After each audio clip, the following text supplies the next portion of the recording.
How to redeem Amazon gift card. The very first thing you want to do is to head over to any of the web browser or the Safari. In the source bar, search for Amazon coupon code. Different sites will be visible to you. You can head over to any one of it. Once you head over to it, it will land you on this interface. In here, you'll be able to get different coupon codes. Scroll all the way down and you'll get to see more. Once you find the coupon code that will be suitable for you, click on it. Well, the code will be visible to you. All you want to do is copy the code. Once you have copied, go back and head over to your application Amazon. Enter your login credentials and then log into your account.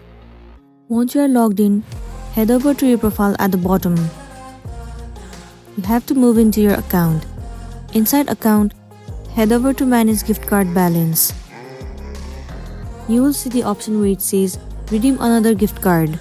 Once you click on it, one interface will appear where you'll be able to apply a gift card. You simply have to enter the gift card code, and then only it will be redeemed successfully. So that's it, and this is simply how you can redeem Amazon gift card. I really hope this video is gonna be helpful for you. Thank you for watching it till the end.